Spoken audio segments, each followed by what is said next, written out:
edition of Super Soldier Talk. I'm James Rink. It is October something, I don't know, probably.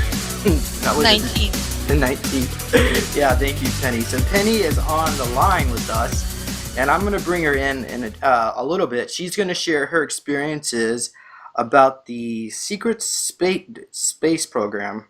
I guess she probably has a specific term for that.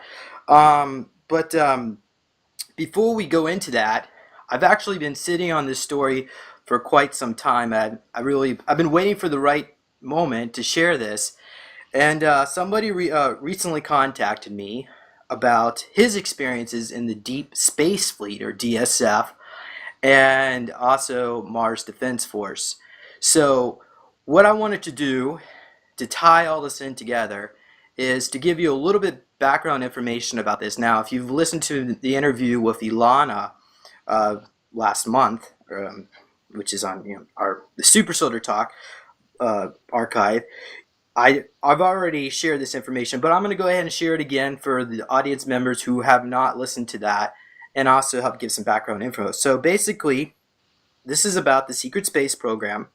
So one of the whistleblowers out there is Captain Randy Kramer, also known as Captain K, and he claims that he spent 17 years from 1987 and 2004 in an elite military unit that protected Martian citizens near Ares Primus, headquarters of the Mars Colony Corporation and the Mars Defense Force.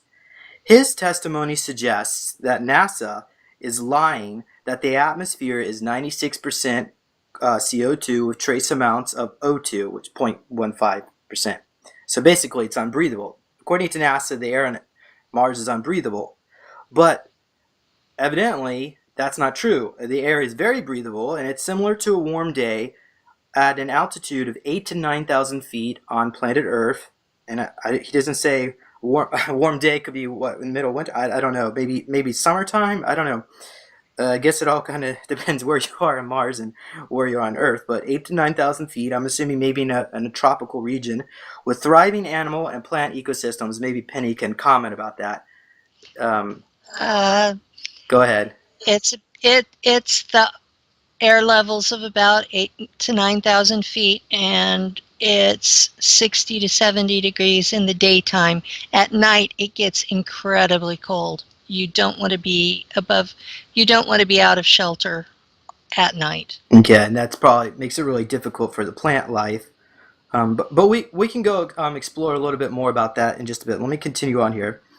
In the 1940s, the Nazis used secret space technology to colonize the moon and equatorial regions on Mars. But there was a huge electrical storms that wreaked havoc on their electronics, so they relocated to more northern and southern latitudes.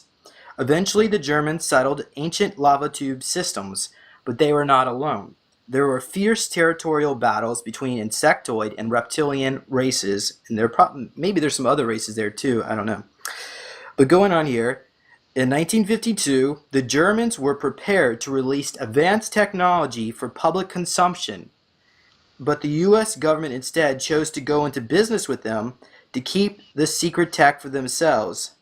And basically, if you recall the footage back in 1952 with UFOs buzzing the White House and over Washington, D.C., a lot of people said, well, why did the ETs not show themselves? Well, a lot of these ETs are just Nazis. And so essentially the Nazis were putting pressure on the U.S. government to say, we have technological superiority. You may have industrial superiority, but we have technological, and we're going to tell the world that we exist. And the U.S. government, instead of wanting to admit the Nazis beat us technologically in the war, decided to go into business with them instead. And that's how this whole secret government began. And a merger took place between the shadow government and the Nazis, which grew into a massive military-industrial complex led by MJ-12, set up by Eisenhower in 1958. So one other thing I want to mention is that Eisenhower recognized the growing threat, and he actually planted spies within this apparatus to bring about bring it under control someday. I don't know. Maybe he thought he could try to guide it in a way that would one day that this could be brought forth in a public manner that would be beneficial to humanity. So, but going on here, around the mid 1970s, this group created the Interplanetary Corporate Conglomerate, or ICC, tasked with running Mars colonies and acquiring technology by any means. Nothing was left off the table that they were willing to trade. Around this time also appeared the Mars Defense Force and Mars Colony Corporation.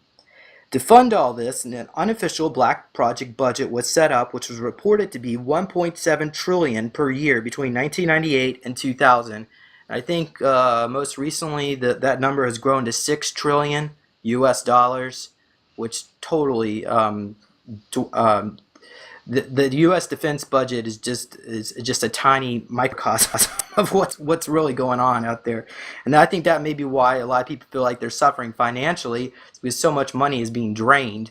However, some of these groups have become their own breakaway civilization, so they are financially independent of planet Earth, but some still need support. But anyway, okay, so. Alright, I think this might be a good place to go. Okay, so now I wanted to read the testimony from the Supertech DSF. And Supertech DSF, I'm protecting his name. He did not want to come public, well, at least with his own name. And so he's asked me to read this story to the audience. And so this basically, in my opinion, it does correlate to a lot of what other whistleblowers are saying. So let me continue on here, and also Penny can probably confirm that this actually mirrors a lot of her experiences as well when we get to talk to her in just a bit. Okay, so going on here, I am a super tech, or at least I was one. I was born with an IQ of 163. In the first week of third grade, our class was given a standard IQ test and the new achievement test, which of course was sent in, and then they sent it back. Then they sent back the score. He doesn't say when this was. This was about in the early 1960s, I think, is the timeline here. The IQ they said I had was 143, not 163, and that I scored average when I actually scored very high in my achievement test, especially in the embedded intuitive quotient.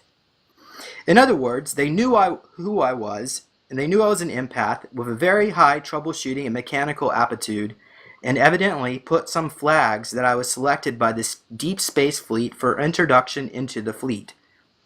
And I think Penny can probably comment on how they were, when we get to her, how they selected her. Okay, but going on here. In other words, I'm a Milab. I've been reading about the definition of the word Milab, or Milab, as it seems that it has become a catch-all for children that gets used for children who are abducted to be used in a military function. I want to be clear something that after the initial softening event, I was never purposely abused. I will not burden you with the details that I have shared with my psychologist, but I was raped by a man that was programmed to do so by them. I will explain who them are in a minute.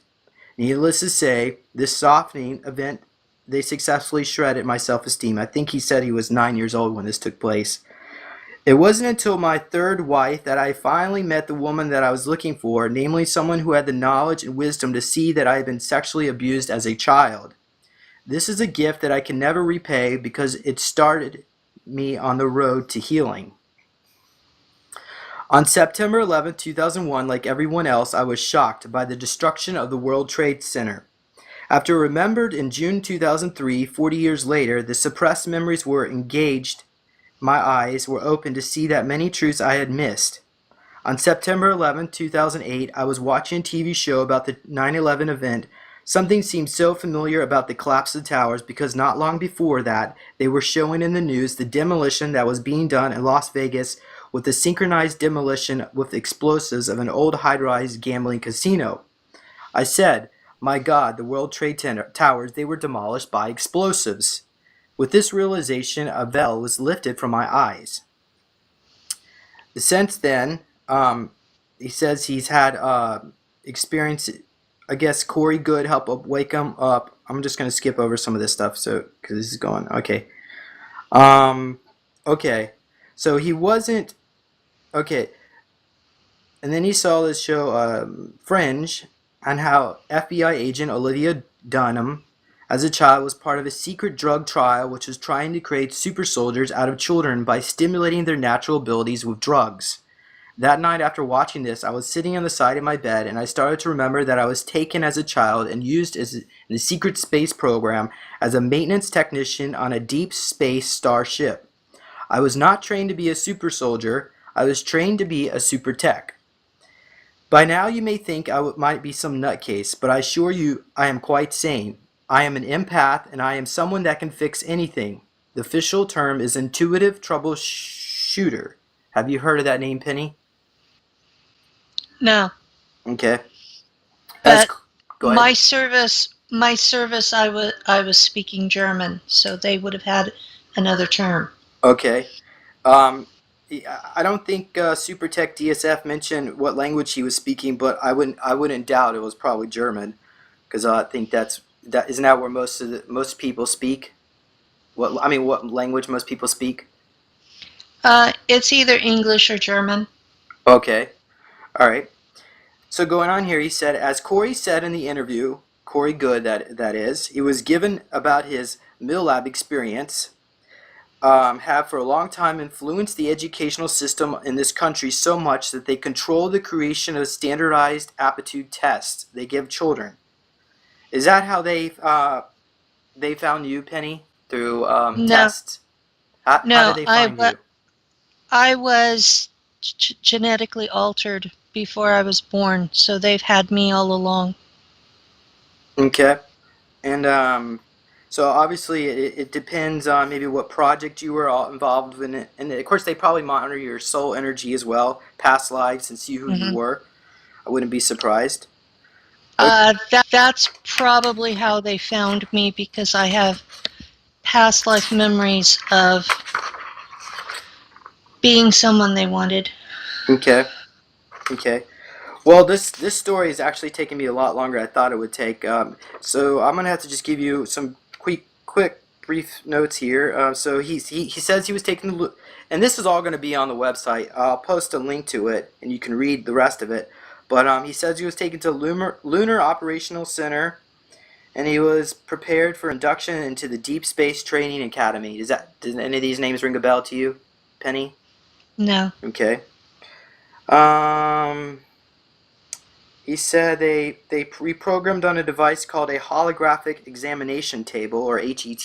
Do you recall anything like that? I recall the examination tables, yes. They programmed you to forget everything from your birth to the day they get you. So everything. Um, I have no memories before I was taken, so that's consistent. okay, right. And I know in the other interview we recently did, you mentioned that when you were 4 years old, they took you. Is that correct? Yeah, they took me the summer before I started kindergarten, and they took me to Langley, and I was there for 5 years. So that would have been 1959 to 1964. And I was in a hospital unit there, and that's when they did the mind fracture and that and trained me to use the skills that I was genetically modified to have. Um, my particular training was they drowned me and revived me in the regeneration tank over and over and over and over until my mind fractured. And then I would be at a table and presented with photographs that I was to identify where the place was and what I saw there. I was given photographs of people that I was to read their minds. Um, After a while, I was given coordinates without a photo and told to draw what I saw there. And if I did not perform to standards, I would be electrocuted and then dumped into the regeneration tank. Um, they also played a game with me that they call the daisy chain, and it's where they pluck the petals out, and if it he loves me not, and if it falls on he loves me not, they shoot you dead and dump you in the regeneration tank and bring you back. And I lived with that for 5 years.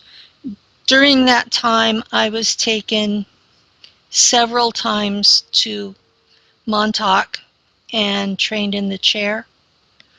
Um, the standard program that was at Montauk was all boys, but military laboratories had other programs that also borrowed the equipment, and I was in one of those.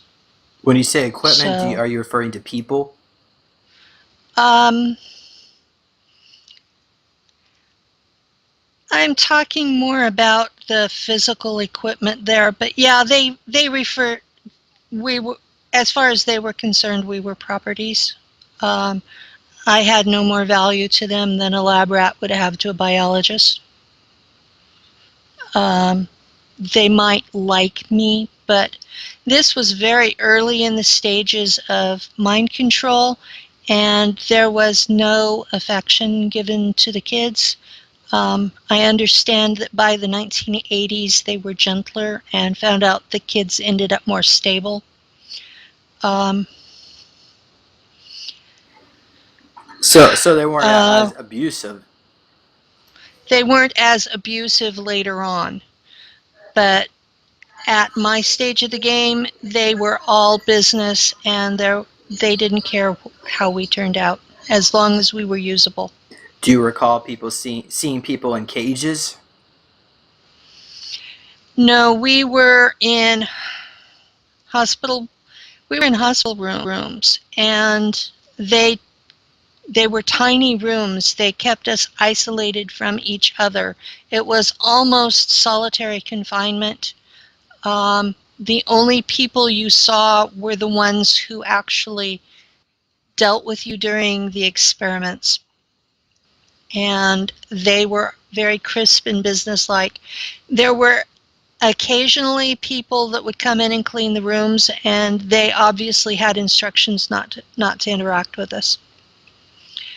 Once in a while, if they thought I'd been being good or the other kids had been, we would be in a larger room in sort of a cafeteria setting, and we'd be allowed to eat together, but we weren't supposed to talk. There was no interaction um, at all. Um, I half remember them making a comment about that the boys in the Montauk project tended to stick to time. They would stay on the same timeline, where the girls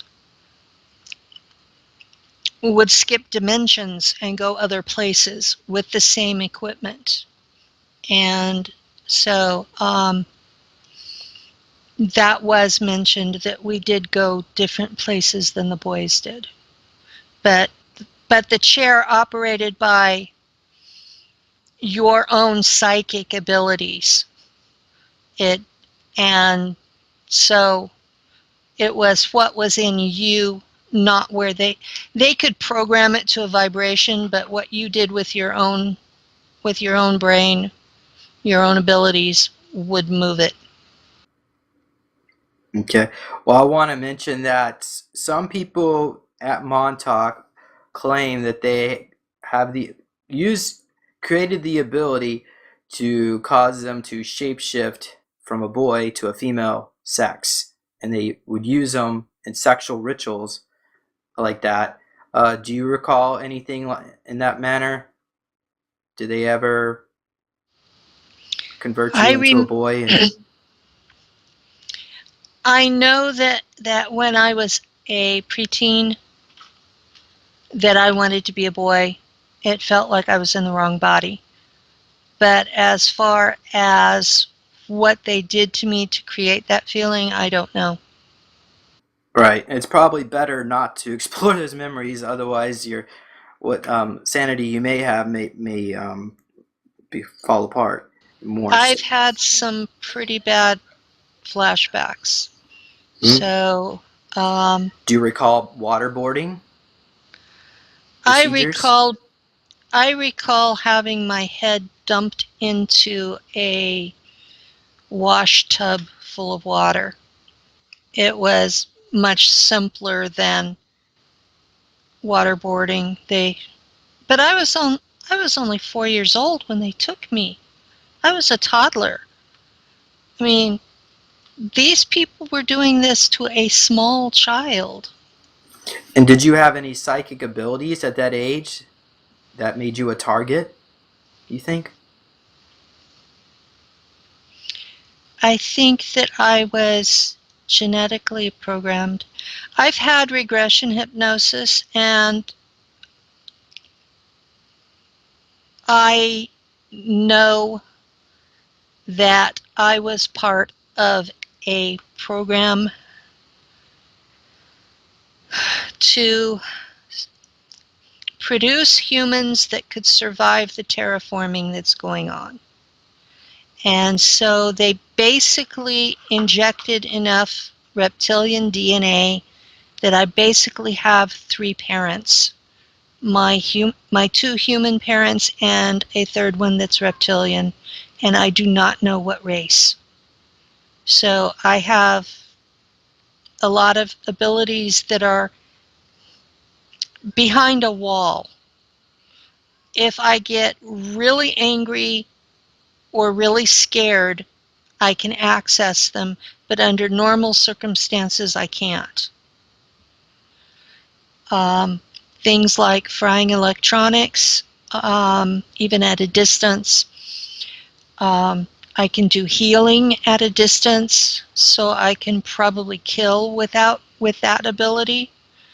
Um, if you can heal, you can usually kill with the same ability. Telekinesis, yeah. Hmm. Yeah. I can. I can't think of the term. It's the. I can't remember the name of the thing. It's where you are sitting somewhere and you're giving coordinates, and you can go and see. Remote viewing. That's the word. Okay. I had a stroke in 1984 in real time, and so I have trouble remembering words. Um, so you'll find that I search for them. But I would remote view, and I can target through remote viewing. And I'm not as good at remote viewing as some of the others were. And I got electrocuted a lot before they figured out I just wasn't as good at it. Um, so in 1964, I was taken to New York and taken through the jump gate there to Mars. And I went to a colony. And because I went through the jump gate, I can't locate it on a map of Mars. But I was there for 10 years and went to school with the colonist kids. And the colonists were all Germans. And so I grew up speaking German. And at 19, I became a fighter pilot in the Valkyrien, which is a unit of women fighter pilots on Mars as part of Mars Defense Force. I was officially U.S. Navy because I'm American, but I was on loan to Mars Defense Force. And for 15 years, my job was to locate clusters of the green reptilians on Mars and take them out. The German colonists on Mars started the war because when they came, they used tactical nukes to clear areas to build their own colonies, and they didn't care what was already there. And when they went into the lava tubes, they used tactical nukes to clear a space for them as well.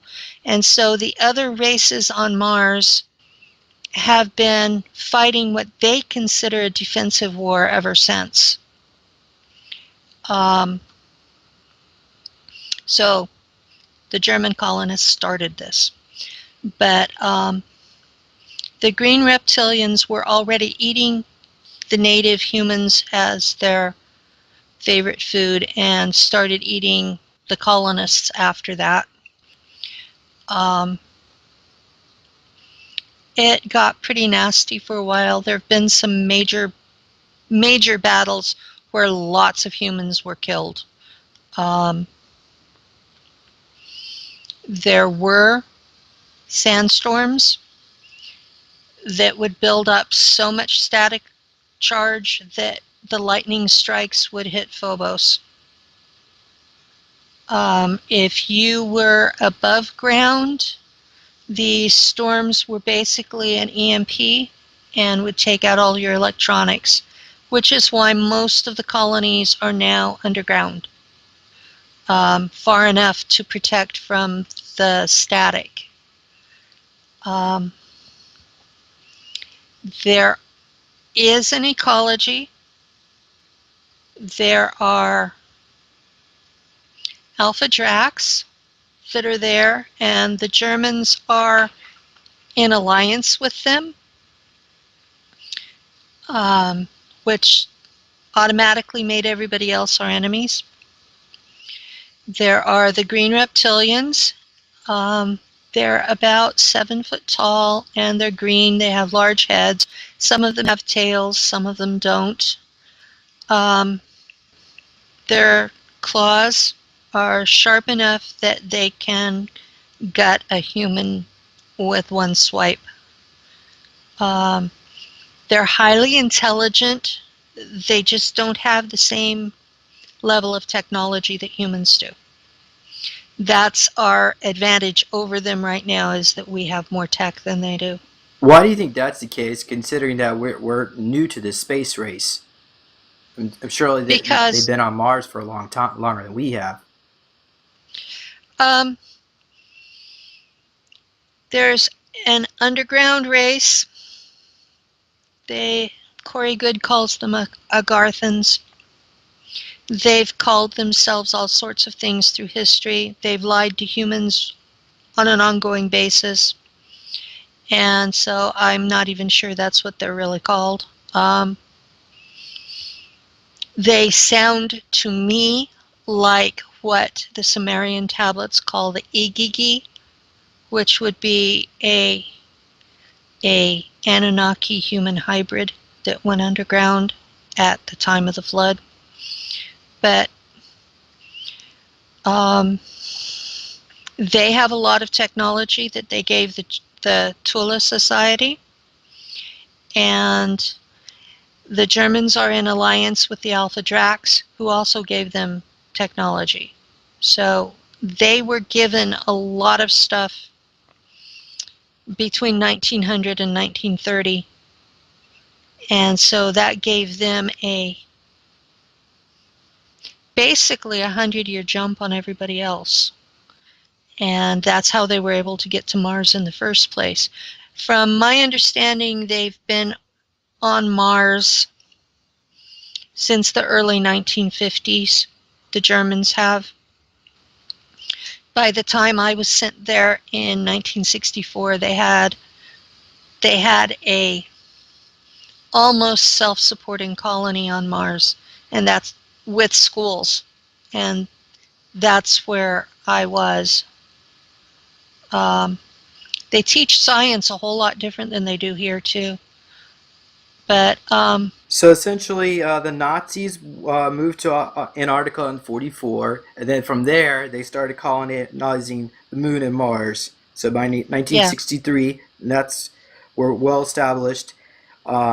And I also want to mention that, according to Supertech DSF, he said that when he was on the spaceships, he looked back on planet Earth, and he said how beautiful it looked, but his I don't know, his commander said something along the lines of, "Oh, it's not habitable, and it'll be many years before plant life would come back because a cobalt bomb was used by the rebels to destroy the planet, and that's why they were basically a group of pirates, and they were killing or attacking other extraterrestrial races to steal their technology." Under the guise that all these aliens were evil because they destroyed planet Earth. Were you given a story like that? Did they tell you I was anything? told I was told Earth was uninhabitable, but that it was an ET attack, not not rebels. And And you believed it, right? Everybody believed it. Nobody doubted that. it it's like if everybody believes it, you tend to go along with it. It's like, why do so many people on Earth believe there's not a space program? Because Everybody else there, goes along with it. everybody else goes along with it. Um, it's part of the thing. If you don't think you have anywhere to go, you're going to do what you're told. If you don't have a place to escape to, it's like when you're on a spaceship, you do what you're told or you're put out the door into space. And Yeah, yes, that happens. I was wondering. So, You mentioned that.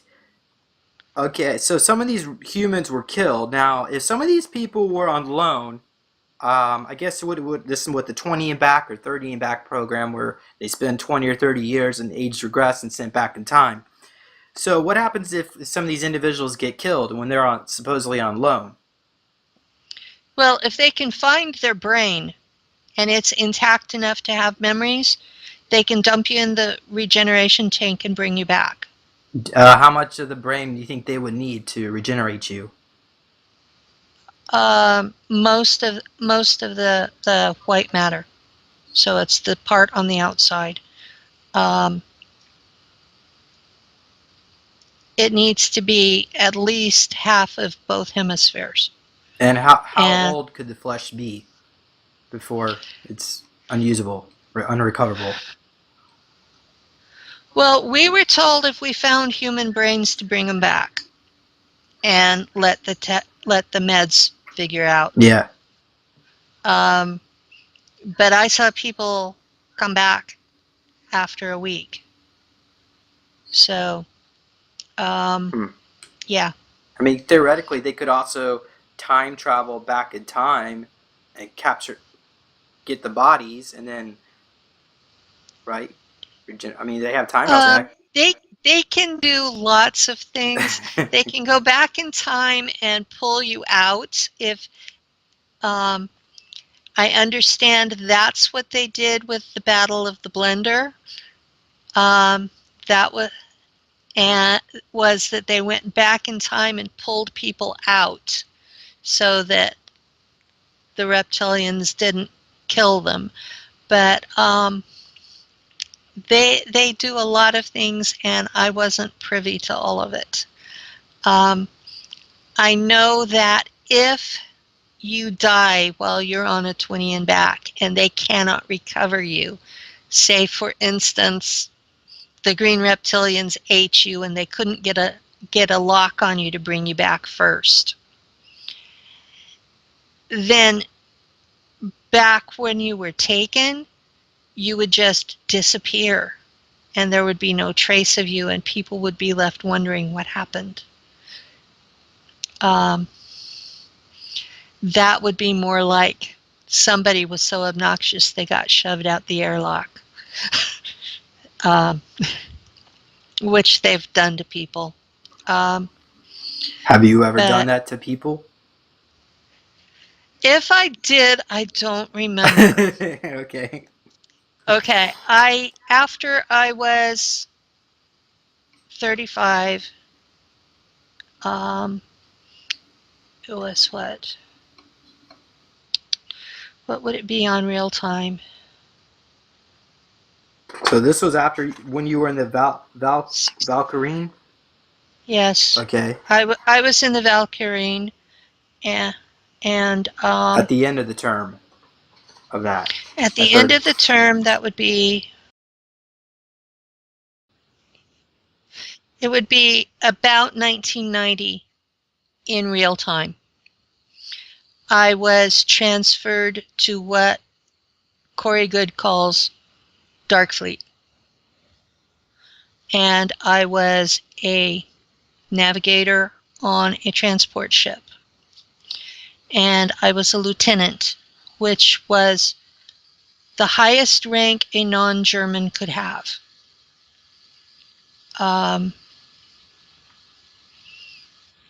And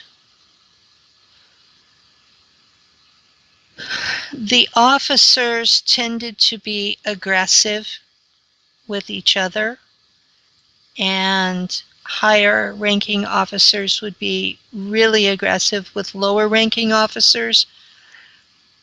But there was this thing, because I was female, that I didn't get the chest bumps. I got a more emotional aggression. I don't remember having a lover on the ship. And I was 59 when I was sent back. And that would be 2014. And at that point, I do not recall anything of what some of the people now are referring to as a rebel alliance. There was nothing about that at all. What do you mean, rebel alliance? Well, Corey Good talks about there being an alliance fighting the Dark Fleet and fighting the Germans.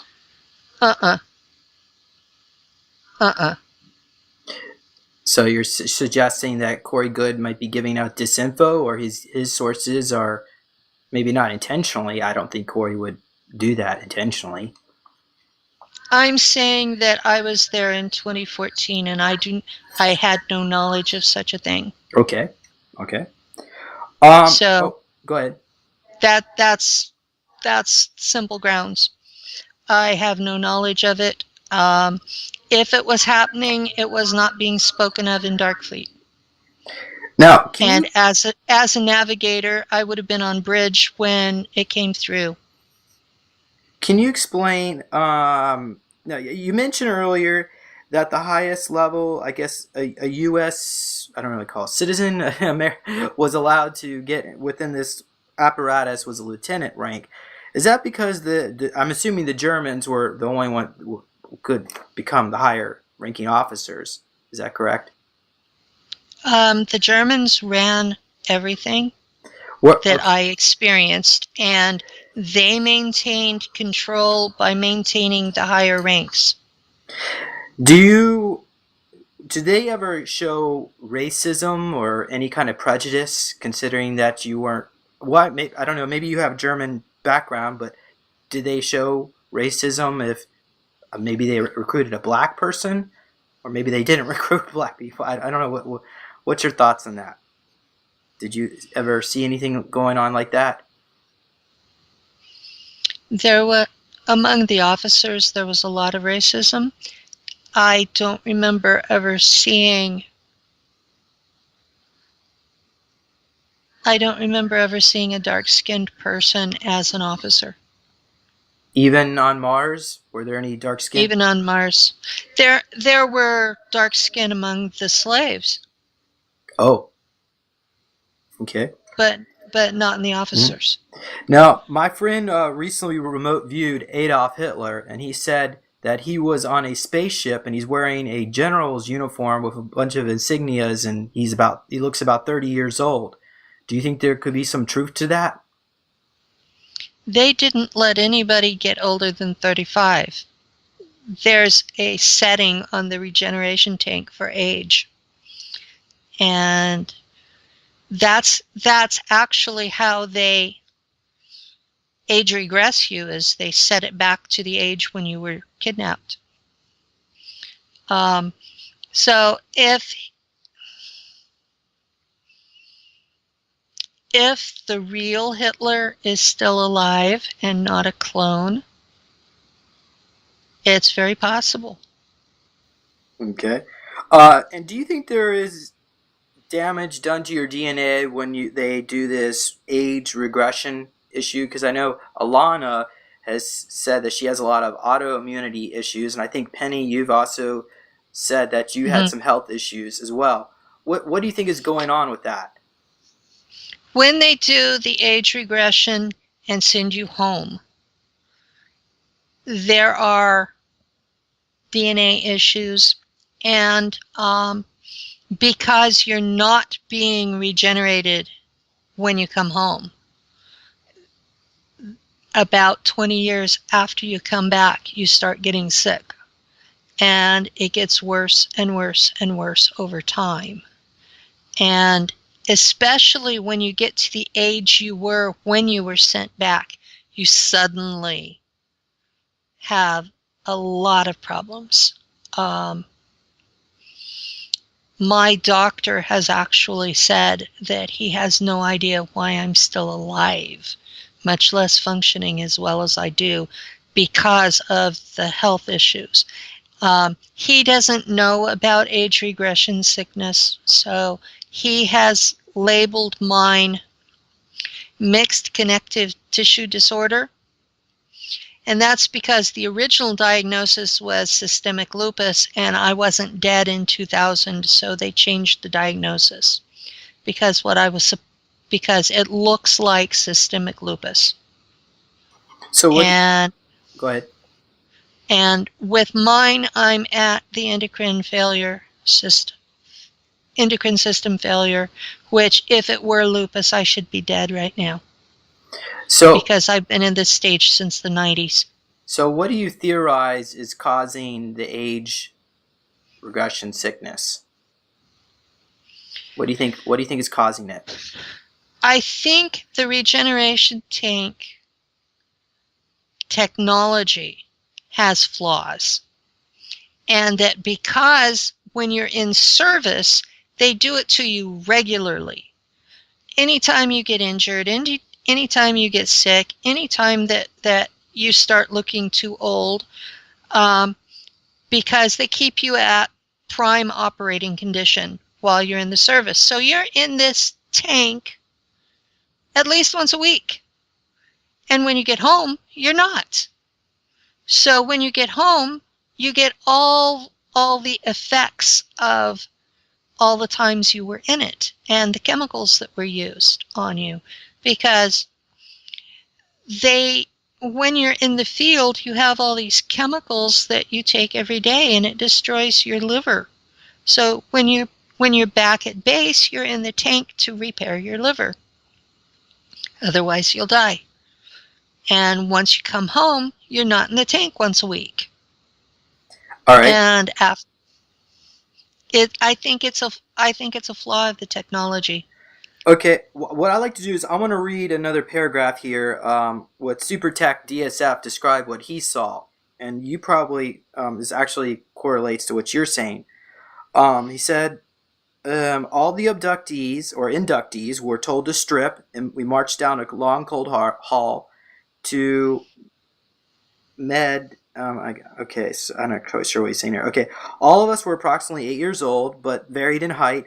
No one had weight problems or eyeglasses. We received the shot in the arm with the air syringe, but God knows what was it, that red substance in the vial attached to the gun.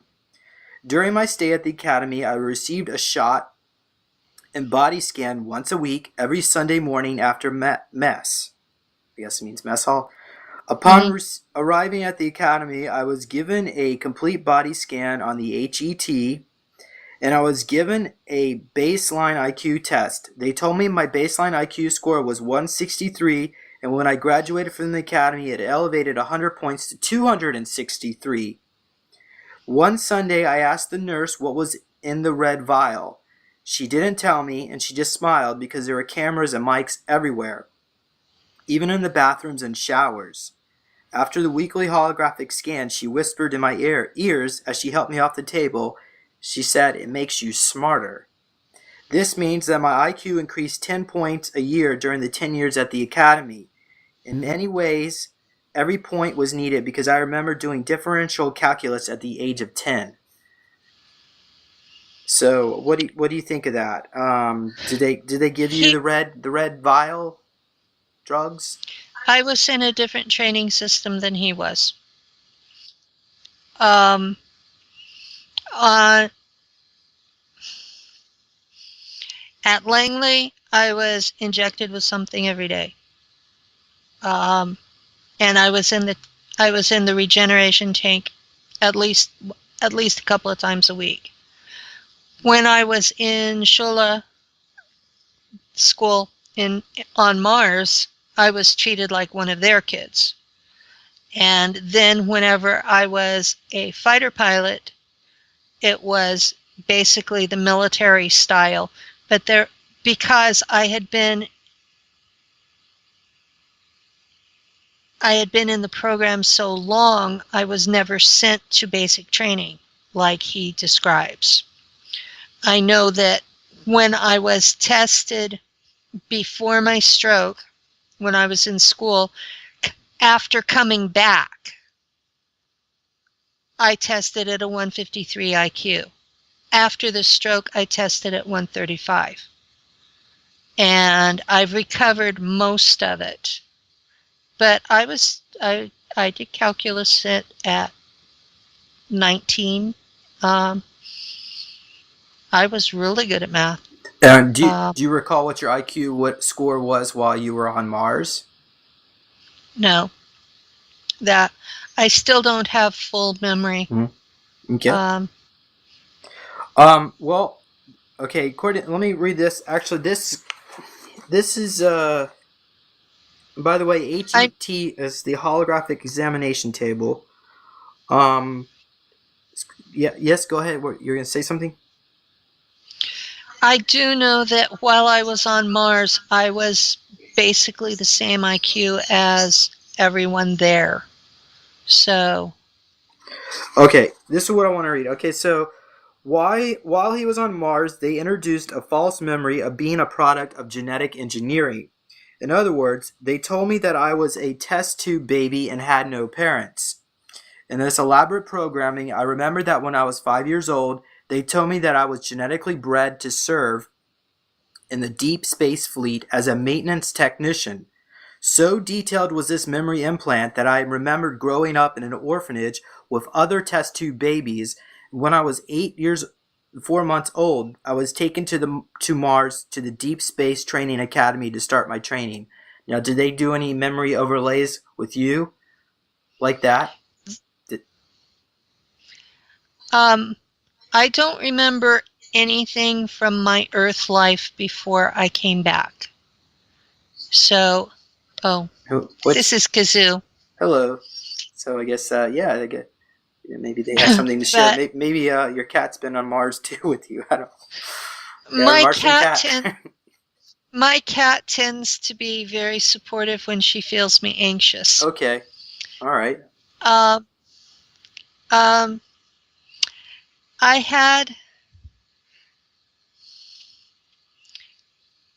I have absolutely no memories from before they took me.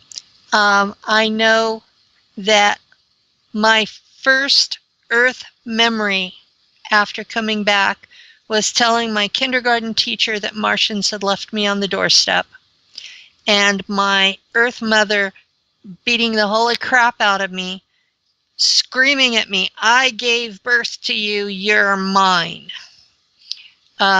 Talking about Martians leaving you on the doorstep in 1959 was not a popular thing. Yeah, I can It imagine. So apparently the teacher contacted my mother, and my mother was not happy. But this is my earliest Earth memory. Um, so yeah. Um, but from that, I know that my mother gave birth to me. I did have a series of flashbacks in the in the 90s, around 1998, on Earth time, that I had been a twin, and that my twin had died before we were born. And that was the question I was asking about in regression hypnosis, that I was told that I actually was genetically altered, and that my twin had died during the process, and that my mother never knew there were twins. Wow. So, but yeah, I know from the regression hypnosis I actually was genetically engineered, and that it was I was designed to survive the terraforming. That there's an ET group terraforming the planet for their needs. They're making Earth warmer, drier, and more radioactive on purpose. What, the ETs are doing that? The ETs are doing that. And that Eisenhower knew he did not have the technological ability to stop them. So instead, they were designing humans to survive it. And I have no idea how many Well, are involved. yeah, well, there are multiple parallel realities, and I think that timeline probably does happen. John Teeter, he claims that about 40, 50 years in the future, the planet's 30 degrees warmer, and then 300 years in the future, the planet's 200 degrees warmer. So, but that's not the timeline that we're on. I don't think. We could, I guess, we could theoretically we could go into it, but that's going into quantum entanglement. I want to stay on topic here. So, now, Okay. yeah. So going back to the school. So according to DSF, Supertech, he said that Supertech DSF, he said that when he was in the academy, he had the displeasure of accidentally getting into a conflict with a group of blondes. He said these men were the most arrogant, condescending human beings I ever had the misfortune of meeting. It was like meeting three Biffs from Back to the Future. They were all bully square. They were monsters. Lucky for me, none of the upper class non-coms intervened. One of the side effects of being super alphas like blondes is they are also megalomaniacs. Now the blondes were bred and trained to be political officers. This type of command structure existed on Russian communist nuclear submarines, with behavior and every command of the captain being constantly monitored by the communist political officer. So, so while you were in school, I suppose you saw a lot of that kind of activity, a lot of bullying going on. It's part of the German culture on Mars. You you learn early to stand up for yourself. Um, you have to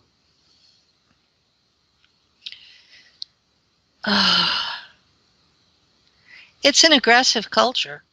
Um, you have to stand up for yourself. You have to be, if you don't stand up for yourself, they'll torment you to death. Um, I've seen people just sit in corners and go catatonic and have to be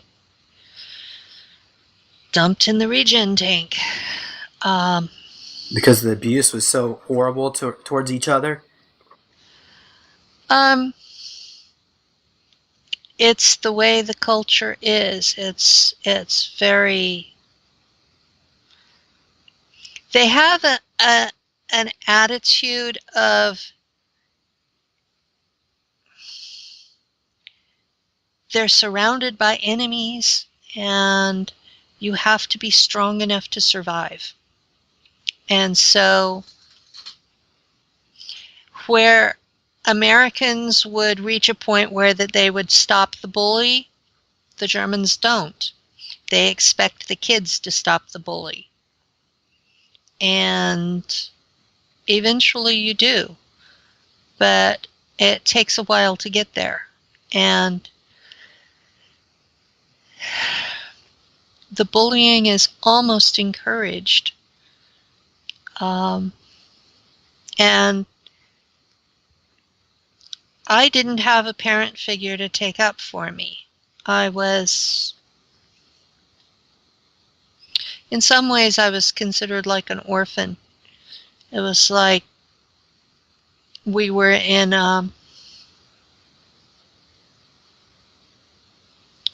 I was in a boarding house sort of thing, and I was 9 when I got there, and expected to take care of myself, mostly. I mean, they would provide food and clothing, but that was from a replicator machine. It wasn't, they weren't spending extra resources on me, and nobody really cared if I was okay because I wasn't one of their kids.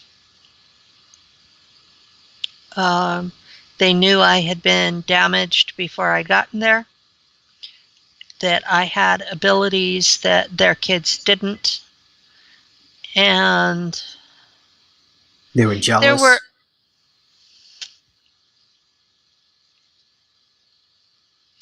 it was more like how, okay, on Earth I was raised in a redneck community. So it's more like the weird kid on the block that their parents are drunks, and the kid may get into trouble, but nobody takes up for them. There would be times I would get angry and shut down the electronics in the building. So I scared them. There would be times I would get really angry, and without even moving, I would throw somebody across the room. And so they soon learned to not mess with me.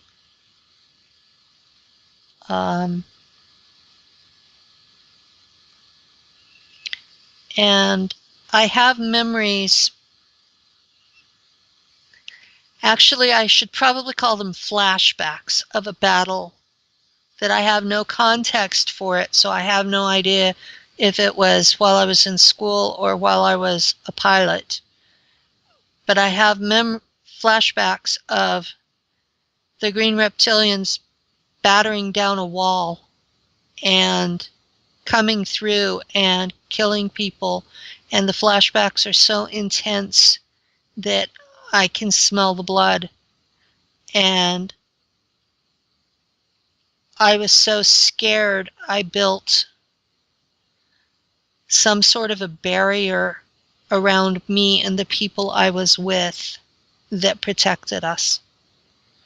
And I have no idea what this battle was. Does reptilian blood smell different than human blood? A little bit. they're more copper-based than where we're more iron-based. And what about mantoids? Did you ever interface with them? Battle them? Um, I interacted with them, but I don't remember the context. They are incredibly psychic, telepathic, and no barriers you put up will stop them. They could read. Unless they shoot you up with DNA to shapeshift you into an insectoid, and then you interface with them. That's what Alana says she sometimes had to do. I was in human form when I interacted with them. I think it was more like my plane went down and I was captured. That's what it's feeling like. Mhm. Because I was in human form. And I didn't even have to think. They were just reading me, and I could hear their responses to things I hadn't even consciously thought. And I have the utmost respect for the mantids. I understand that their biggest problem was the German arrogance in coming in and just picking a place and nuking it and then building their colony there.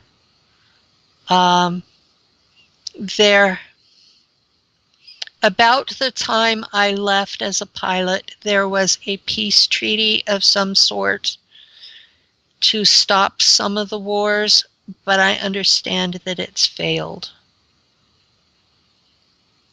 I can imagine, considering the alpha mindset of these blondes, they can't even get along with themselves. They're finding other aliens. Yeah, they do have that embattled cultural mindset that they're going to be all destroyed if they don't keep this warrior thing going. Do you recall greenhouses where they were growing food, or did they just replicate it? When I was first there, they just replicated it, and the places where I was were underground. So if they didn't really have greenhouses. They had more like hydroponic labs. Yeah, more like I was thinking grow lights, and the mental picture is the pot farmer in the attic. So why would they be growing food if they could replicate it? Taste, texture. Can't beat the real thing, I guess. There's something about the real thing that just cannot be faked. So I guess they didn't have any McDonald's or Kentucky Fried Chicken on Mars. It's plenty of German food, I suppose. There were enough Americans that the replicators were set. You could have a hamburger or fried chicken. I remember the French fries were really good. Well, I was curious about something else because you mentioned that you didn't have a mate while in this program, and I talked to Alon about this. What happens if you were to start, messing around with other crewmates? And she said that that they have a programming that causes you to get a really bad headache. Oh no, I'm sorry. She said that was if you start thinking about planet Earth, thinking about returning to planet Earth, you get the headache. I don't think she's, but I think, but she did say it was prohibited for crewmates to, mess around a little bit. When I was a fighter pilot, I had 3 separate affairs with German colonists, and all of them ended up killed by the reptilians. And I had no children while I was there. And I was, after the third one died, I gave up. Um, I figured this wasn't going to happen. And then when I was on a ship, they do have rules against shipboard romances. Um, and as an officer, I was not allowed to fraternize with the enlisted. And it just didn't happen. Right. Unless I have an alter that's a monarch that I don't know about. Yeah, you probably do if you've been at Montauk. Most likely, it's guaranteed. Okay. Yeah, I was just curious. What were you transporting while you were working with this fleet? Not the Valkyrie. I don't know what'd you say? DSF. Okay. The DSF. Were you in? Is that? Or why don't you Dark just Fleet. Dark Fleet? Dark Okay. Fleet. I don't remember the name of the ship I was on. We were transporting a lot of raw materials. We were also transporting slaves and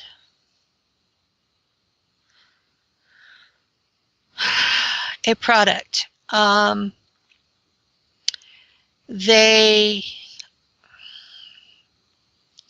They were cyborg soldiers, and they looked pretty much like RoboCop. And they were made out of humans. They had to have a human consciousness to operate the technology that was given us by the Draconians. Yeah. So This is one of the most horrible things out there, is these cyborgs are created from people abducted from Earth. and They're not volunteers. They're kidnapped with impunity, and there are millions of them, and they're being shipped out of the solar system. now, do you think they're abducting humans, taking their DNA, putting the human back, and cloning that, and making a super soldier, or are they augmenting these humans and sending them off? I think they may be taking humans, cloning them, and using all of them to create these cyborgs. And they're as much robot as they are human. They're not. They have a lot of AI aspects to them, but they have to retain the human consciousness to operate the tech. And they are completely mind controlled. But I would guess that most of the people who have disappeared off of Earth are turned into these. Because the ones like me, they send you back. So this will be around 1990 is when you started witnessing this. So Yes. we know at least it was going on as early as then. Yes. Do you think where were these cyborgs being sent off to? Do we know? Have we lost track of them? Or I guess does anyone care? They're being converted in factories on Mars and in the asteroid belt, and probably through the whole solar system, because there are at least bases on every major moon in the solar system. But some of them are being sold to governments on Earth. Most of them are being sold to ETs. Wow. And yeah, they're being exchanged for technology. So when you get stuck into one of these cyborg forms, there's really no escape because you're totally AI programmed and you can't fight it. Mm-hmm. Yeah, because JS6, he talked about this, how I was like that in a past life.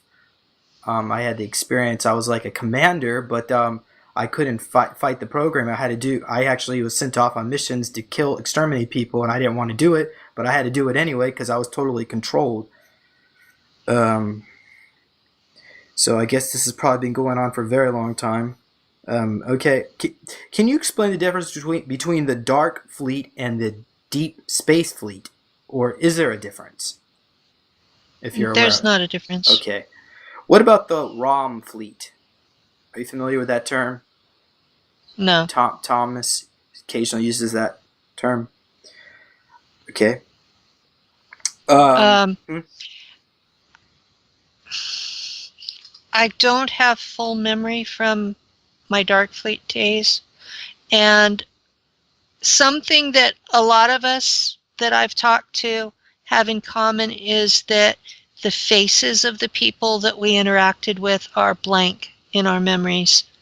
It's like when they deprogrammed us and blocked, that they went to a lot of effort to blank out faces. So we have trouble identifying the people we worked with. But do you recall ever seeing me? I recall seeing you, but I don't think it was while I was in the space program. I think it was since I came back. Hmm. Because I've been continued to, I, I have had ongoing abductions in my sleep. Um, I had years and years and years that I would dream the cover memory every Friday. So I know I've been taken for missions and I don't remember all of them. But yeah, I remember seeing you in your super soldier form. So does this mean that this was a mission that took place recently and that maybe you were participating with? Probably. And maybe you have a super soldier form yourself? Have you thought of Probably. that? Have you? I've been the last few months I've been thinking about lots of possibilities out there. When I talked to Peter from ACIO, he verified that all of my memories that I have are correct. He was very reluctant to give me additional information, um, and even seemed frightened by what was in my file. So, What specifically did he say about your file that scared him? he didn't say what scared him, but I told him I had been working on integrating my alters as they came up, and he stuttered, which is not usual for him, and told me he did not think that was a good idea in my case. So he didn't give me any depth to that. Did he say what your alters were doing? Um, he talked about that one of them is an assassin for the CIA. And I know that since I became, okay, I was one of the original founding admins for an SSP group on Facebook. And since I did that, I've been shot 3 times with directed energy weapons. And since I did my first interview with the Decoders of Truth group, one of my friends on Facebook was given a channeling through Voice of God Tech, where a CIA handler or operative was telling me that I had outlived my usefulness and that I could be taken out at any time, and basically was telling me, we can kill you anytime we want. Well, So, it's almost like they're already killing you already, but they're not giving you any medical treatments for the trauma you went through. So it doesn't seem like there's much difference. um, Maybe you might even that be able to was escape the pain, at least in. that's why I went forward in the first place, was because they were shooting me. My local hospital, I'm pretty sure, has my file red flagged, because if I go into the ER, the doctor's real friendly, then looks at my chart, and I can watch their eyes glaze over, and then they order a bunch of tests and push me off into the corner, and 4 to 8 hours later, they come back, they say, oh, your tests were all fine, go home. Don't treat me for what I was in there for. Once I was in for adrenal insufficiency shock because I'm in endocrine shutdown, and another time I was in because I was peeing blood. And that time they gave me an antibiotic. But, you know, it's, I have to be dying apparently to get treatment. And I may not get treatment then. Okay, well, let's going back here because you mentioned that you might have done some work, or according to your file, the ACIO file, you did some work for the CIA. Do you recall missing periods of your life, missing time, maybe I guess, or maybe they put cover memories because if you were doing these missions, you think you maybe had a week go missing here, a month go missing there, a year. What do you think? Um, I think these were things that I was taken from my bed, and that it was like the 20 and back program, except that I was doing the mission and then brought back to the time that I'd been taken. Um, my cover memory was a dream of being a mermaid in a kelp bed. And I had that every Friday for literally years. So that's probably when I was being taken. I think it's also relevant to mention that, according to Corey Good, he claims that he didn't want to go to school because they would pull him out of school and they would take him into a white van and take him to some base or something. But you said that they actually can just take you right out of your house. They don't need to wait vans anymore. Is that correct? That's correct. They just teleport you. They have portal technology. They can open a portal in your bedroom, pull you out, take you for as long as they want, and when they're done with you, take you right back to the same time, because they record the vibration of that space and time when they take you. So they can just reset you to that time and bring you back. Okay. The world is literally frequency. Right. And what was the name of, what do they actually call the school on Mars? Oh, we called it Schule, which is German for school. That's what I went to, was Schule, And regular school. were all the classes in German? Yes, I was being taught right along with the colonist kids, and they teach electric sun. They teach that Einstein made mistakes in his math, so relativity is irrelevant, and they teach they teach how things really work, and it's based more on ET science than Earth science. So it's very different than what we do here. There's even a whole nother layer of math that's based on base 60 instead of base 10. Did they also go into how the Jewish race was inferior or anything like that? On how the Jewish bankers destroyed the planet, or They really didn't. nothing? No, okay. When they got onto Mars, they forgot about Jews because there weren't any there. Makes sense. They didn't bring them along. Right? Yeah. Okay. They taught it as part of Earth history, but Earth history was kind of irrelevant if Earth had been destroyed. Now, I have memories of being on the moon, and I recall seeing the old looking computers that they look like from the 1960s and the huge tape drives. And it doesn't make any sense for a long time. I just didn't think this was, it didn't, I couldn't understand why, because I'm not that old. So do you think they actually used, I mean, so back in the 1960s, would they still use that old clunky technology, or did they have something super modern even back then? Or when you saw tech like computers back then in the 60s and early 70s, did they look very advanced? Do you recall that? What I recall on Mars was as modern as what we're using on Earth now. And that would have been in the 1960s. But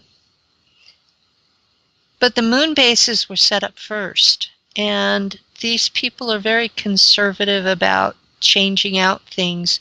You may have been seeing an archive. Okay.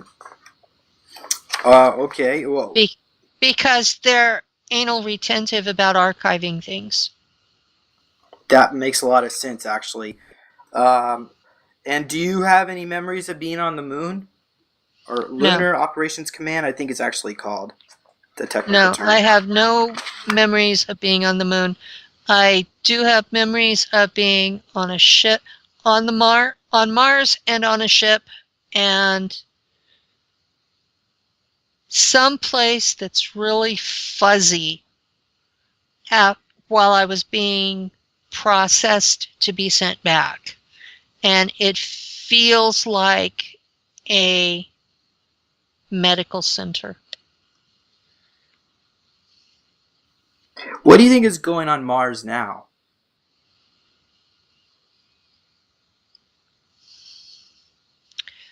I haven't had contact with Mars since 1990. So that what's going on there now, the only information I have is from other whistleblowers. Okay. I mean, that's fair. Yeah. I don't know. All right. Well, let me continue reading Supertech's DF story here, because I think this is actually quite fascinating. He talks a little bit about his abilities and why they chose him, and he mentioned that in space-based wars, speed is everything, and neuron-based computers complete billions more operations per second than silicon-based computers. So I'm assuming they probably use quantum computing with neurons, so that would make biological computers. Mm-hmm. After getting some experience in working on shuttles in a starship, all silicon-based technology, I was assigned to a new state-of-the-art starship was neuron-based, and that is when I met Mabel, which is short for multiplexed algorithmic bioengineered logic. Does that name ring a bell to you, Penny? Mabel?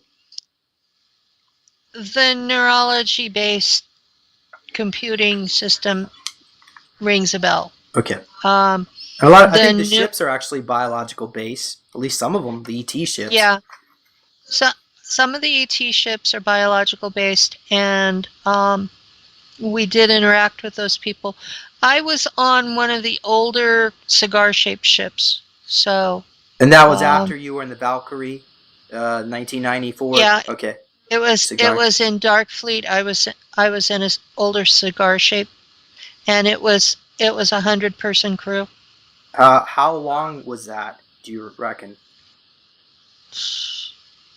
Football field. Okay. Um, and were the inside hallways really tight, like a submarine is, or was it spacious? Yeah, because ours were pretty tight because we were transport. So we had to have more room for cargo. Did you have? And Oh, go ahead. and the slaves and the cyborgs were treated as cargo, not passengers, and they were not given the best accommodations. Did they ever cry out asking you for help?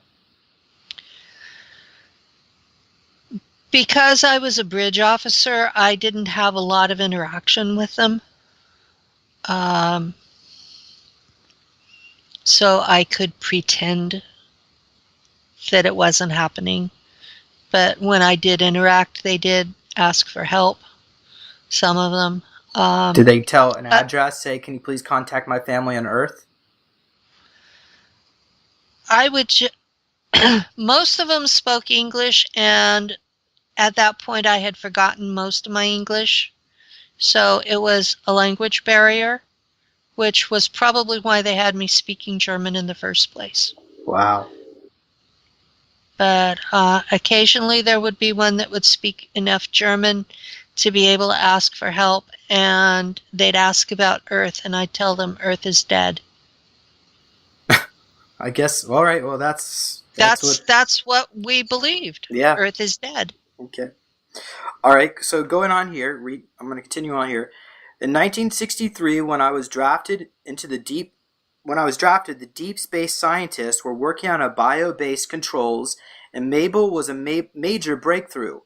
In 1973, Mabel went online at the Mars Research Center, and Mabel became sentient March 10th, 1983. This was a major accomplishment in the field of science.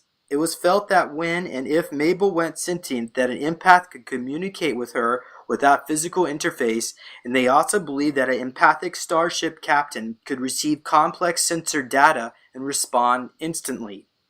A team of empathic technicians were gathered at the Mars shipyards in June of 1986 when we all met Mabel.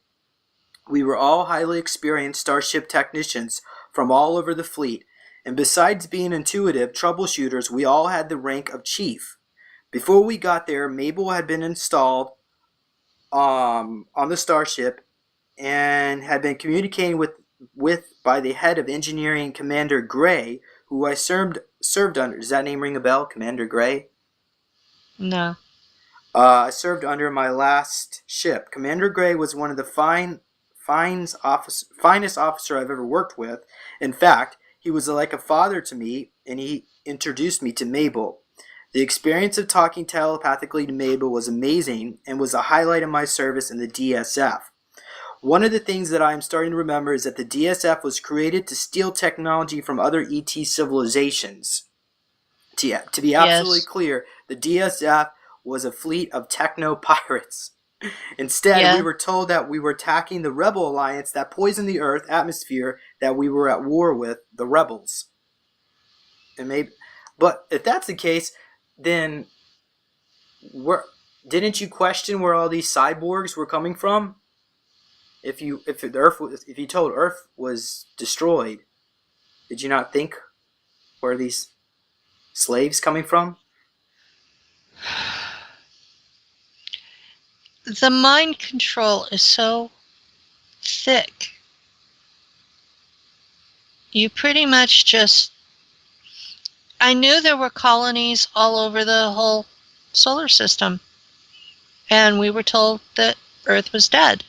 So we all knew there was cloning technology, and the culture was Germans were better than everybody else, and white people came next, and other races were scum, and many of the slaves were other races. And it was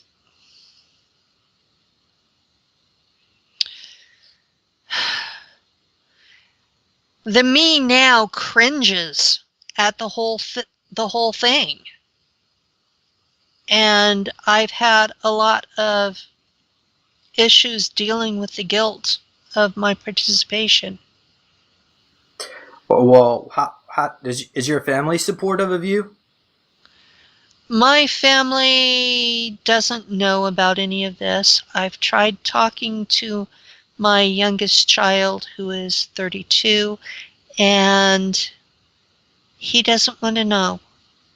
Do you think he was Um, used as well? it's possible. Um, I know that after coming back, I was part of an ET breeding program, and my kids, because I was genetically modified to survive the terraforming, my kids are probably part of it too. Um, they have a genetic disease that has not appeared in our family before.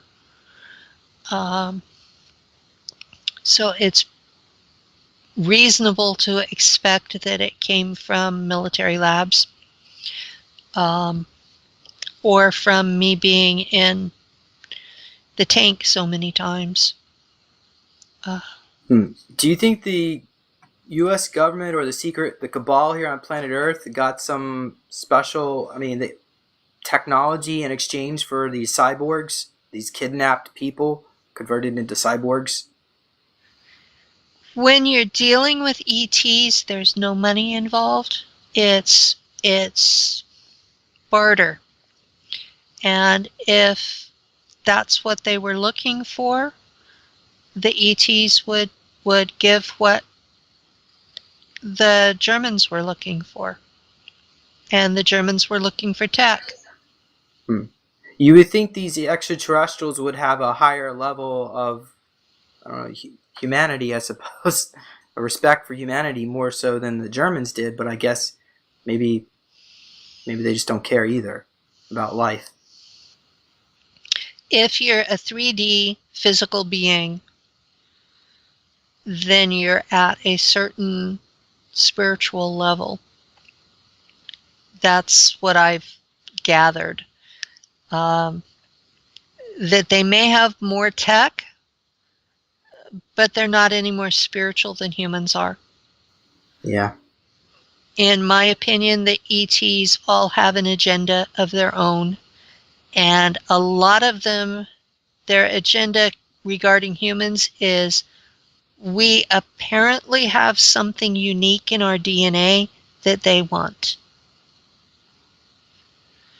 And let's be honest, a lot of them consider us food. A lot of them are looking to improve their own DNA with that unique thing that we have. Um, there are an amazing number of them that think we have destroyed Earth and they want to take it from us. And to be honest, I don't trust any of them. And you think one day when all this stuff starts coming out mainstream public, it's already coming out, do you think an effort will be made to, say, find these kidnapped people, these slaves, to free them? And I'm sure probably some of these slaves are on Mars too, because it sounds like the Germans were keeping slaves as well. The military uses, Mars Defense Force uses a lot of slaves. They're considered disposable and they're sent on the higher risk missions. And maybe they make clones and use them as slaves. You think that's the case as well? Well, that's what they tell the Germans they're doing. I mean, that's what Yeah. they tell the Martian humans, that those are all clones, that's why they're disposable. So we probably need to initiate some kind of legislation or laws, to human rights, even for clones as well. That's something that needs to be considered. Obviously, right now. I think with the state of the tech, even in main Earth, people need to understand that clones are still human beings. And while you may think they don't have a soul, what if they do? Do you think some Um, clones have souls? I don't know why they wouldn't. I Yeah. mean, they have human DNA. Peter says they clones have souls. Even That's my feeling about them, is that clones have souls. Um, they may not be the same soul as the original human, but that's my feeling on it. And I think they should have human rights. okay. Otherwise, what are we doing here? Um, and we end up with a tiered structure where people are substandard just because of the incidence of their birth. On an ethical point, I think the clones deserve human rights. Mhm. There's no difference genetically between them and us. Um, and there was something else I was going to. I lost the train of thought. I'm sorry. Yeah, we were talking about clones on Mars, and but anyhow, well, Oh, about this whole slave situation. You were asking about if we could trace them. The Germans are anal retentive about records. They probably know exactly where everyone is. But getting that information out of them and being able to retrieve the humans from ETs, especially if they've been dinner, is going to be another issue entirely. yeah. Well, this is all going to have to get sorted out once the disclosure is made. I think that's. I'll let the politicians figure that one out. I don't trust the politicians any more than the ETs. Who do you think could solve this issue then? I think what we need to do is disclose it to everybody, form ethics tribunals, and the problem with the Nuremberg tribunals was that they didn't go after the Americans and the British and the French as well. And I think what we need to do is take all of the elite of all of the countries on Earth and all of the colonies in the solar system and put them through war crimes trials, crimes against humanity. The details of their crimes are pouring forth. If you look on the internet, there are 10 million documents on WikiLeaks alone, that most of them are documenting crimes of the elite. They refer to humanity as useless eaters in many cases. That's what a lot of them think of us. But are we? If we were such useless eaters, why would the ETs want our DNA so badly?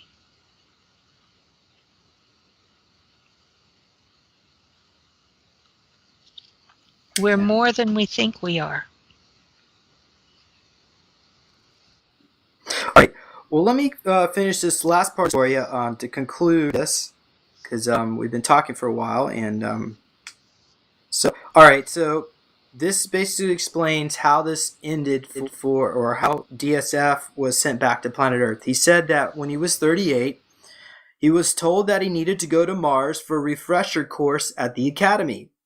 Upon arriving there, I was ordered to a medical lab and as I walked into medical, I was met by a 6'4" tall blonde named Dr. Gabriel. He told me to close the door and to lock it. After walking over to his console, pushing an icon, he told me to have a seat. He introduced himself and told me that he activated a false video recording into the severance for medical so that we can talk in private. He started to explain that I was not a test tube baby, but that I was selected through the achievement test I took on Earth in the 3rd grade. I told him, "Isn't Earth dead?" He then started to tell me the truth about Earth, myself, and why I was drafted. Evidently, in 1963, they were not able to produce a test tube baby that grew up without becoming psychotic. So they started the drafting program because They are very good at holographic age regression technology, which I guess they're not so good, Penny, because they haven't got it all fixed, and mental programming of normal, naturally conceived people. He admitted that he was the inventor of the HET, which is what is the holographic. Make sure I get this here right here.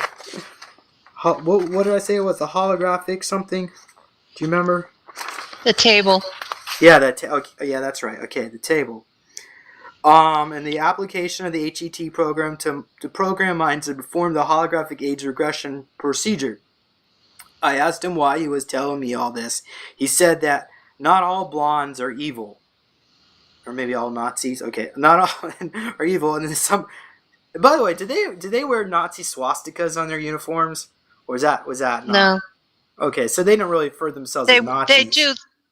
They do wear the Iron Cross, which was German before the Nazis. Okay, so they don't really resonate with the Nazi kind of philosophy, but more.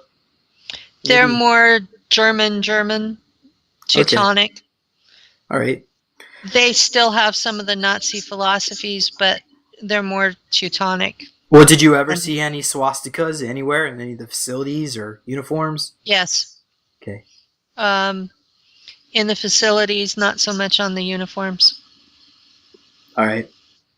He also said that he regretted using the HET program. The HET to program lies into the minds of children in order to control them. Then his face filled with great regret, and he said, "I'm also sorry that I'm going to have to send you back into the situation we have placed you in 30 years ago before you were abducted, and I want you to know that is not your fault." I said, not understanding a thing he was talking about. Okay. His face then went back to the original stern expression that greeted me and pushed a button on his console, and I was rendered unconscious. After being in a coma on the HET for 3 weeks and regressed back to 8 years old, and Corey Good has also said this, that you have to be very still for at least 2 weeks for them to age regress you. He didn't really explain too much. Do you understanding why that's the case? That's because they use they take your DNA and form a hologram based on the age that you are supposed to go to, and your cells conform to the hologram. And you have to stay still for it to do it. Otherwise, the cells won't conform to it. But they had a really big job with me because I was 59 and they had to take me back to 4. So how many weeks did you have to stay still? I don't remember. It's a blur. I'm sure I was knocked out from. Oh, I hope so. That would have been very scary to stay still for more than 3 weeks. That's probably what they had to do for you, because it took him 3 weeks to regress from 38 to 8. So it probably took you maybe 6 weeks or more. Probably 7 weeks. I was transported back in time 30 years to Earth, teleported in my original 8-year-old body back onto the toilet seat where they had taken me seconds before. Dr. Gabriel programmed me to forget the last 30 years of this experience, but to consciously remember my birth till that day, but not consciously remember the rape that he just had before they took him. He also interconnected remembering the rape and any memories of the past 30 years with an intense feeling of guilt. What they did to me was absolutely insidious. These evil men took away my childhood innocence and my opportunity to become a doctor of physics and change the world. Is that how you feel, that they stole the best of your life and just made everything a mess for you now? No, I'm more angry that when in this part of my life I went to college, I had a full scholarship at 17 to go to Cornell, and my redneck father turned it down. And so I went to junior college and then went to San Diego State. And that was when my age regression sickness hit. And I was going to be a physician, a medical doctor to help children with endocrine disorders. And because of the age regression hitting, I was unable to do that. So that has, that's what I'm angry about, is the age regression kept me from doing what I felt my mission was, which was to be a doctor for sick kids. And also that my children have this genetic disease that's the hereditary form of Addison's. And it's because of them messing with my DNA and then theirs. And so their lives have been affected by it. Whether or not they were also taken to the secret space program, which I don't know. And the constant abductions, the nightmares, the flashbacks. I don't so much resent the time on Mars or even being able to be in space. That what bothers me is that I have these abilities that have actually been blocked, where that at 61 I'm a disabled granny on Social Security. It almost seems like a fund needs to be set aside for victims that have been through these projects to give them a pension fund or something just to help them out, considering all the work that they've done for, it appears, I mean, the U.S. Navy, I mean, so working as liaison for the Germans, you think we should be compensated, but I guess, Well, I was abducted at least 55 years yeah. and never paid. Mm-hmm. And Uh, you said that you've most of your life you felt like you never could get ahead. You've always been pushed back. yeah, I've been shoved back, shoved down, and every time that I had an opportunity, it was blocked. And it's been an entire lifetime of that, and I truly believe they're behind it. Okay. All right. So the last part I'm going to read here is responding to Supertech's DSF about his age regression. He said he feels a lot of anxiety by talking about this, but the question is why did they rape him before taking him? Because they shredded. So he thinks it's because they shredded his self-esteem so they could keep him from becoming anyone of significance. With the use of AI technology, they are, I guess maybe that's Mabel, they are able to predict the life path of a person will take. Knowing this, they program a poor, unsuspecting man to rape him, or who knows, he probably Project 2. My belief is that if they had not raped me and taken me and given me bad knees and bad eyes in my life, I would have been very different.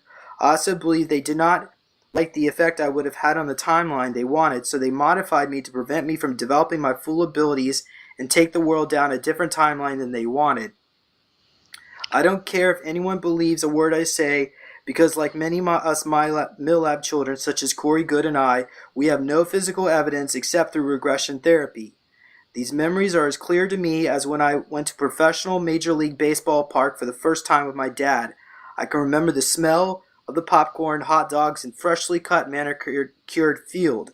It is important that you understand all these things did happen to me as they did to thousands of other Milab children. Supertech DSF.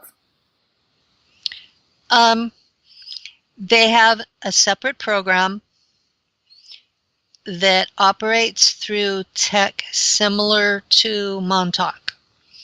They have a window that they can read the future through. They can even They can go forward or backwards, and they can videotape it. And so they can identify who is going to be prominent and who is going to make a difference, and then go back in time and preempt that person. And those are people they're abducting. It's serving them two purposes at once. It's stopping you from doing what you would naturally do, and they're using those abilities for what they want. Yeah, so like you could have become maybe a world famous doctor, made a lot of help. Yeah.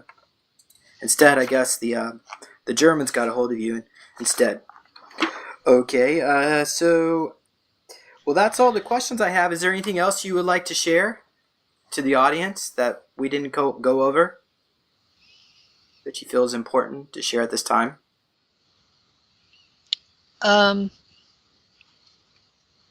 There are a lot of us out there. Some of us have been starting to wake up. We're not all people who hang on Corey's every word. I have not been contacted by Blue Avians. These are memories that I have. I stopped listening to videos of the other whistleblowers when I realized that I had memories of my own, to stop contaminating things. I had listened to enough of them that I know what terms they're using, and if I don't remember the right name, then I will use their terms so that people know what I'm talking about.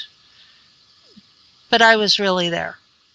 Makes sense. And that's been confirmed through the ACIO database.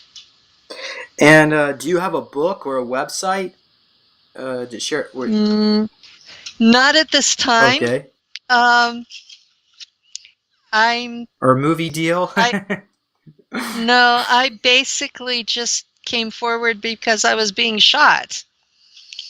And I hadn't thought that far ahead of things yet. Okay. Oh, this is my partner walking behind me. Hello. So. All right. Well. Yes. He's been very supportive. Wonderful. I'm glad to hear that. So. Wonderful. Okay. Well, in that case, thank you for joining us, Penny, and listeners. If you have any questions for Penny, please leave them in the comment section, and please be appropriate. Penny's been through a lot of trauma. I know there's a lot of trolls lately, and I'm too busy to monitor the comment section, so I ask that you please be polite and respectful. Also, visit supersoldiertalk.com to find more information. The full story for Supertech DSF will be posted there. And also, please visit our sponsor, neologicaltech.com. They help sponsor the show so I can make this happen. Also, subscribe to the channel where you can find more updates like this, as well as the interviews with Peter, and maybe get your own file when that's opened up to the public. And once again, thank you, Penny, and thank you, listeners, for listening in. And until next time, bye-bye.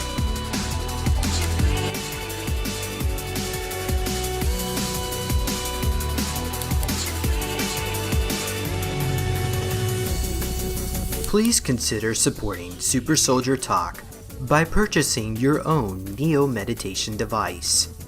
Your Neo Meditation device will help you reduce stress, integrate trauma, enhance intuition, enhance clairvoyance, and enhance creativity. Get yours now at www.neologicaltech.com.